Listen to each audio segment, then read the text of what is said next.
All right, let's talk about using medications as a means of lowering your set point and losing weight. So a lot of medications can cause your set point to go up, and we had a whole separate video that went over a lot of these different medications earlier. But there are a few out there that can help lower it, and these are essentially weight loss medications that are out there. Now you can imagine the pharmaceutical market for a weight loss pill that has minimal to no side effects and causes a significant amount of weight loss. The return on that investment for a pharmaceutical company could be in the order of billions and billions of dollars. This is really one of the holy grails in the world of pharmaceuticals. That pill does not exist right now, and I keep a pretty close eye on what's coming down the pipeline, and I really don't see anything coming that has a lot of potential. As you'll see, what's happening is a lot of gamesmanship in terms of taking old drugs and trying to market them as new or combining them with other drugs for weight loss with minimal research and a lot of marketing behind it. So when you're discussing taking a medication for weight loss, I think it's important to remember that lowering your set point is a lifelong endeavor.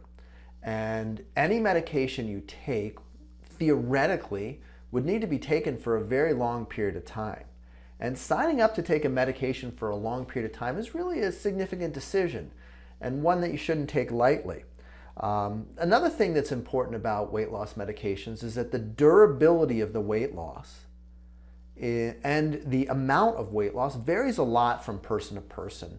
And where in some patients we may find one drug doesn't work at all and the next drug does, the next patient it may be completely reversed. So there is a lot of trial and error with these medications, and I do use them in my practice, but they're really, I think, the least valuable tool that we have to lower your set point, but they are a tool and they need to be explored, and I have found them to be helpful in some patients. So again, our goal is to lower your set point, to change the weight that your brain thinks you should be at so that the body weight drifts down naturally without increased hunger and without a slowdown in your metabolism. We want our physiology to work with our weight loss, not against it. And these medications can help a little bit in that department. So there's really 5 medication options out there. The first is Phentermine or Adipex, which is often prescribed with Topamax or topiramate, which is topiramate, which is an anti-seizure drug. We have glucophage, or more commonly known by its generic name, metformin.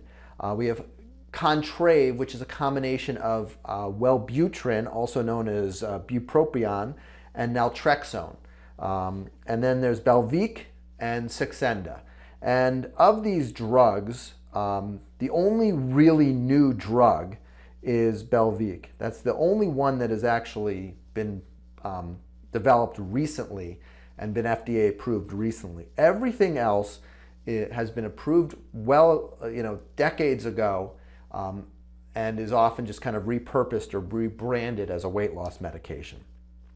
I break weight loss medications into essentially 3 categories.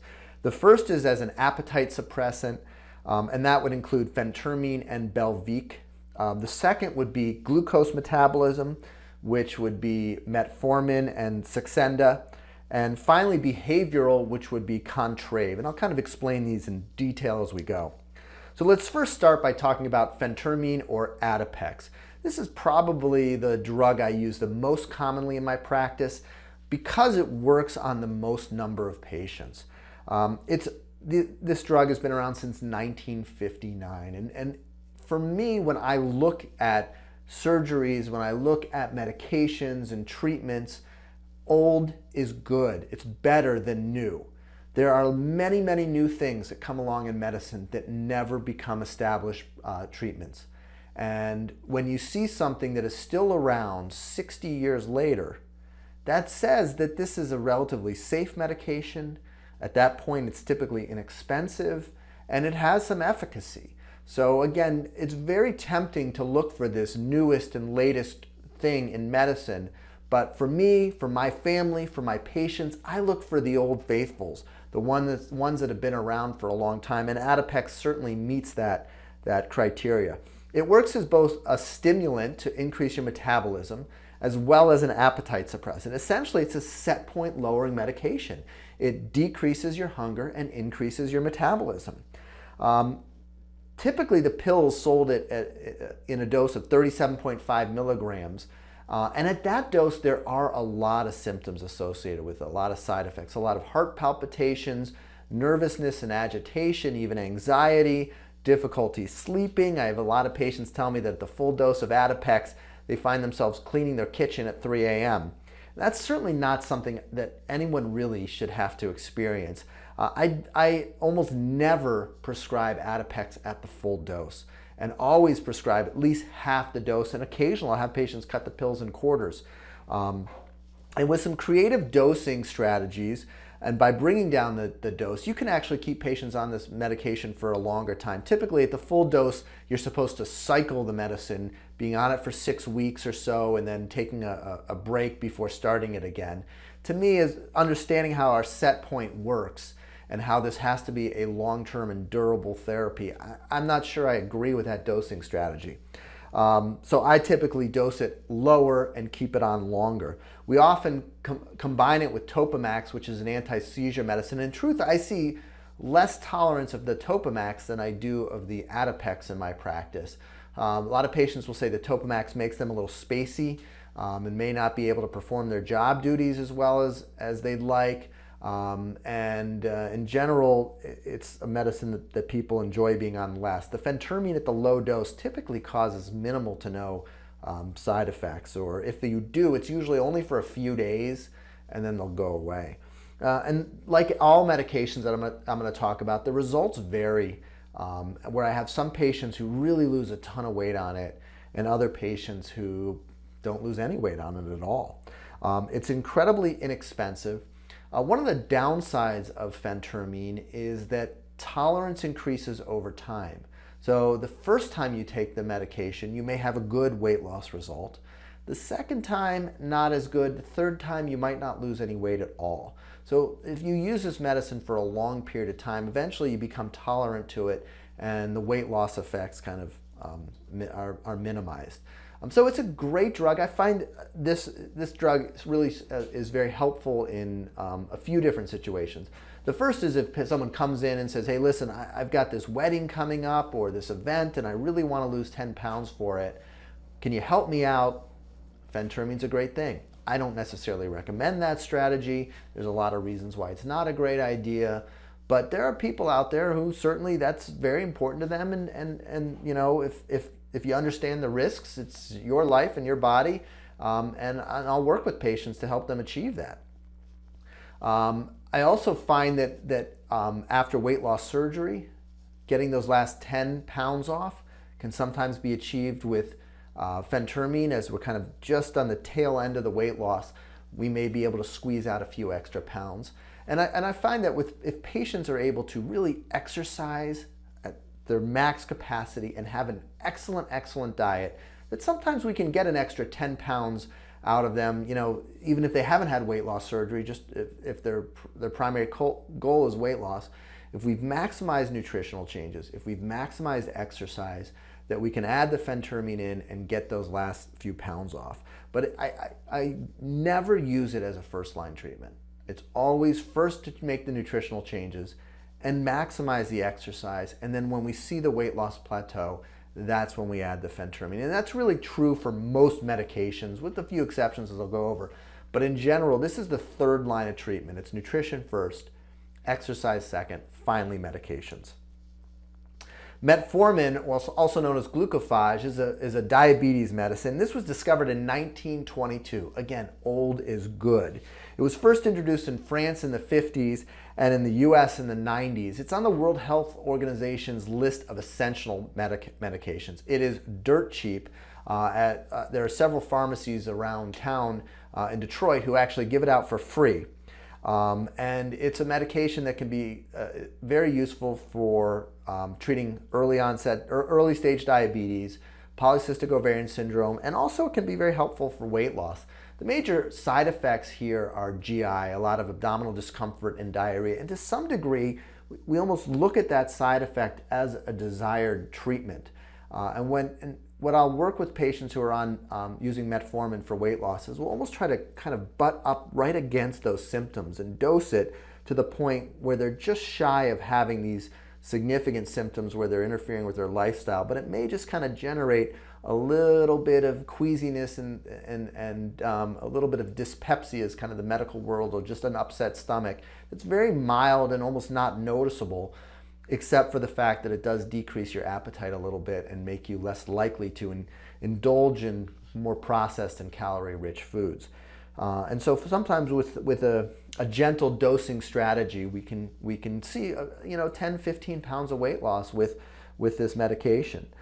It can be taken for the long term. That's really what I like about this medicine, is that this has been around for 60 years in Europe and 20 years here in the US, and it really has an excellent safety profile. It's been prescribed millions and probably hundreds of millions of times, truthfully.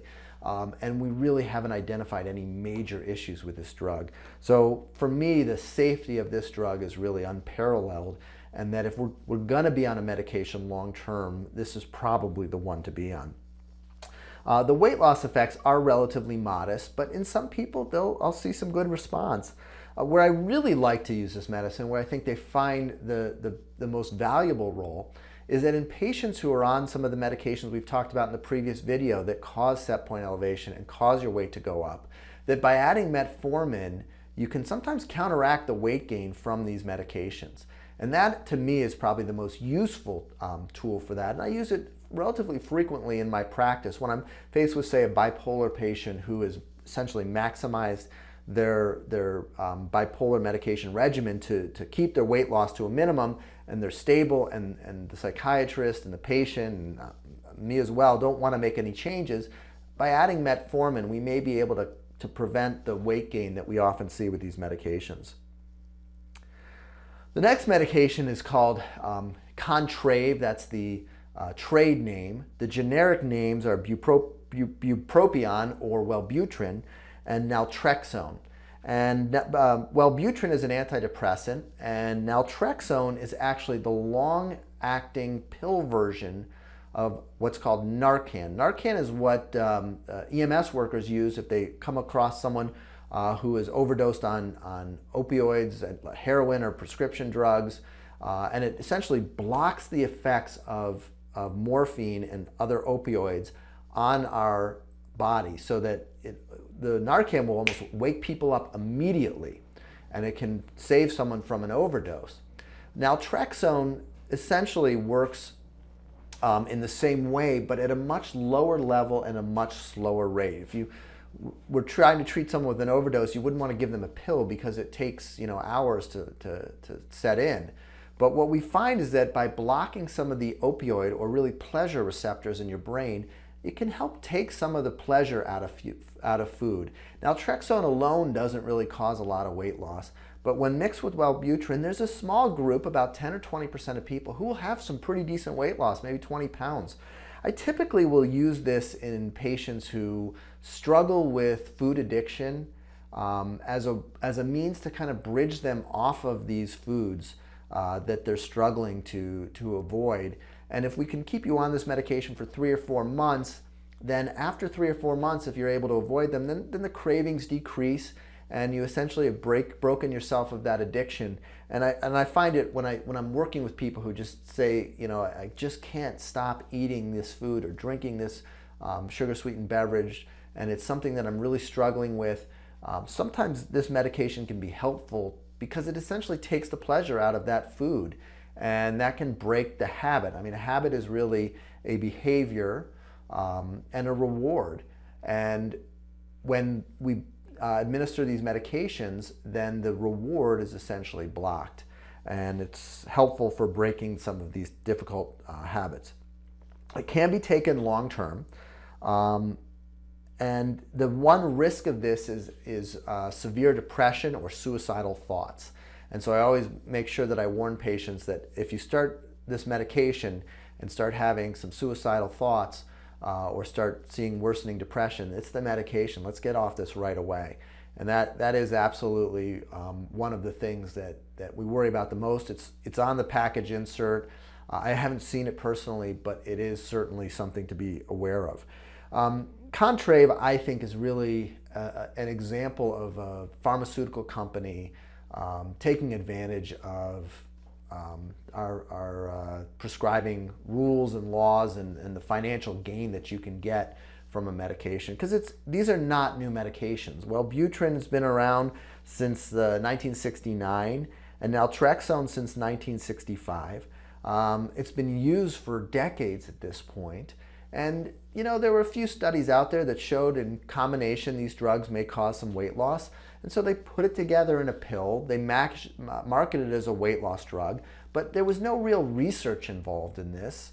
And as a result, they sell this pill for $235. To be honest with you, I almost never prescribe the pill itself. I just prescribe the generic medications. You have to get a little tricky in terms of cutting up the pills, but you can get a lot of the same effects, in fact the exact same effects from the generic medication as you can from the trade medication, and it really is about 1/6 the cost. So this is how I prescribe it, and how, because Contrave often with our high deductibles are going to be paid for by the patient, and if not, it really indirectly goes into our insurance costs. The next medication is Belveek, also known as lorcaserin. And Belveek is very similar to a medication called fenfluramine, which was part of fen-phen. I didn't mention it before, but the Phentermine was also part of fen-phen. It was the part that was not dangerous. It's the fenfluramine that can cause the cardiac valve abnormalities, which can be potentially fatal. So essentially the drug companies looked at fenfluramine and modified it so that it doesn't have as much effect or affinity for the cells on the cardiac valves, but still works in the other cells that it functions in. It's around $275 a month. I haven't had great results with it. I prescribed it on a number of patients, but have been relatively underwhelmed. There is a prescription support program, so that there is some financial support you can get for the first month or so. But again, that's pretty pricey at $275 a month. Theoretically, to be on it lifelong in order to lose 10 pounds or so. It also was turned down, I think, either once or twice when they applied for FDA approval for safety concerns. And then finally, after subsequent studies were done, it was approved. So for me, this medication really kind of fails on all measures because it's expensive, safety is questionable, and the results are very modest, if anything at all. And this is the one medication I really use the least frequently in my practice.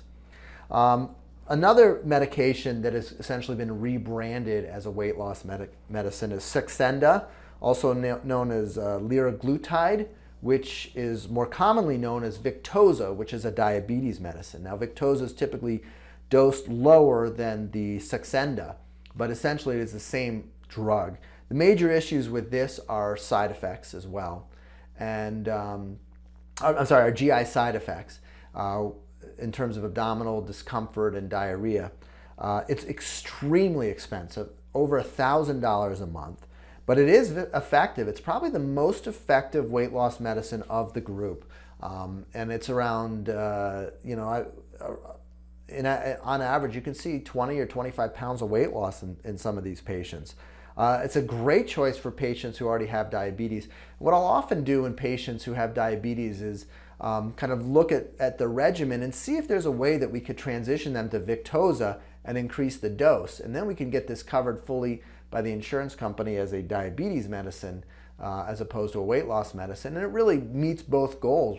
20 pounds of weight loss is going to improve the patient's diabetes significantly, as well as the higher dose of the medicine, because Victoza is a very effective medicine for diabetes. So sometimes we can work with this and avoid the $1,000 price tag. It is, I think, notably a daily injection, which is a little more difficult to take than any of the other pills. Every day you have to give yourself a shot. And again, the idea of giving yourself a shot every day for weight loss, to me, for the rest of your life, that's a little bit of a tough sell for patients. And I'm hesitant to kind of recommend it. If you're already in that boat as a diabetic, then it might make some sense. So in general, I think to finish, we'll talk about who really benefits the most from medication. I think the first thing, as I mentioned earlier, is you've maximized your nutritional changes and you've maximized your exercise changes. Medications don't replace the need to change your diet or to start an exercise program. And to think of them as something that is going to offer you a shortcut to some weight loss, I think is very short-sighted, and you're not going to get what you think you're going to if you're using medications for that purpose. Also, I think keeping your goals reasonable. In general, none of these medications will cause 50 pounds of weight loss. And so if your goal is 50 pounds of weight loss and you're looking at medications to provide you for that, that is kind of a one out of 100 type of weight loss that we'll see from medications. The vast majority of people won't even come close to losing that much weight. I find it also they're helpful for patients who are gaining weight from other medications. I kind of say, let's fight fire with fire. So if you're on medications that are causing weight gain, maybe a second medication, particularly metformin, can help prevent that weight gain. Diabetics also do well. So for the next topic, we're going to talk about weight loss surgery, and we're just going to give a very brief overview of it, because obviously there's several courses that address the topic of weight loss surgery in much more detail. Thanks.